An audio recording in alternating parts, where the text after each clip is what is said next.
But for me, nice is a part of who I am. It's how I was brought up. Mr. Trump even said it was how I won Celebrity Apprentice, by leading with kindness. Again, we all win, not by copying others, but by simply being ourselves. This is a lesson I've been mastering over many years now, but it still took all of my optimism to face down my fears and agree to test out this theory on Trump's show. I was immediately tempted to rise to the Celebrity Apprentice test because that's how I've always lived my life. But this was Donald Trump's boardroom, a venue so threatening, even the meanest girls and the toughest guys had been reduced to tears, pouting, backstabbing, and tantrums. I knew I could do the work, but could I still be me while taking the heat? Could I play it my way, nice and easy, with my positivity dialed up to the max? Did I even want to? They needed an answer in a few days. The cast was all set except for this one last slot. If I said yes, I'd be on a plane in 48 hours, headed from Los Angeles to Trump Tower in New York.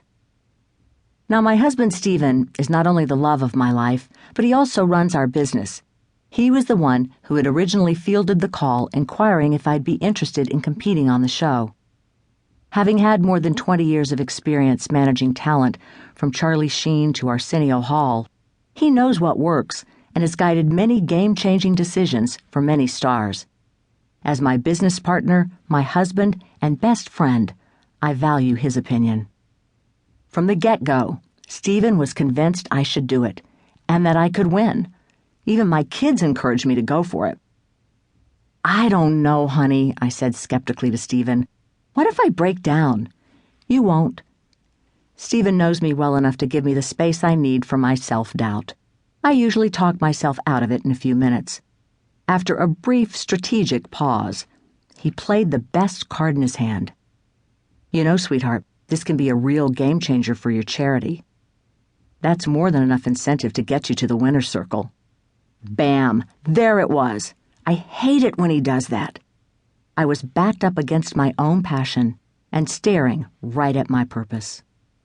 But if there's one thing I've learned about getting ahead, it's this. You won't get anywhere without doing your homework and then preparing yourself some more. I told everyone to put a pin in their persuasive pushing, while I tried to binge-watch a season's worth of episodes on YouTube. I've always been a fan of the show, but I'd never watched it as someone who might have to walk into that lion's den. My first thought, OMG! Not only did I not have enough sexy outfits to rock the boardroom with the other women, I didn't think I could possibly trash-talk my way through 13 episodes. By the time I clicked through to view the finale, I was out of breath and out of time. I had to make a decision, now. Then, on that final show, I watched the heartwarming features describing the celebrity contestants' nonprofit affiliations and the major money the winner could earn to make a difference. That was the most conclusive incentive for me ever. I was in. By the time I'd agreed, I was ready to win. After all, I already ran my own business, which was full of entrepreneurial risks. I'd created budgets, developed and sold products, written and produced radio and TV shows, and managed a staff of hundreds. I was accustomed to being in front of a camera on live shows with large audiences. Yep, I can take this on, I thought, with increasing confidence. Aside from my family, though, no one else seemed to think I had a prayer. Before we'd shot a single task, on the first day of our press tour, one of the journalists gave me a skeptical look and a warning. "The other contestants have you pegged as the first one out," she said. "They think you're going home the first week." "Why?" I said, genuinely dumbfounded. "Because nice girls don't go very far in this game," she said.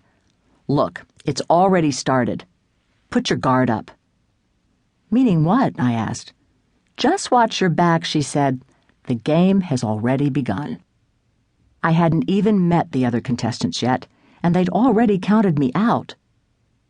That was exactly the challenge I needed, and it forced me to ask myself a serious question. How nice can I be and still come out ahead? This thought was immediately followed by a sense of deep certainty, the kind that comes from having fought long and hard.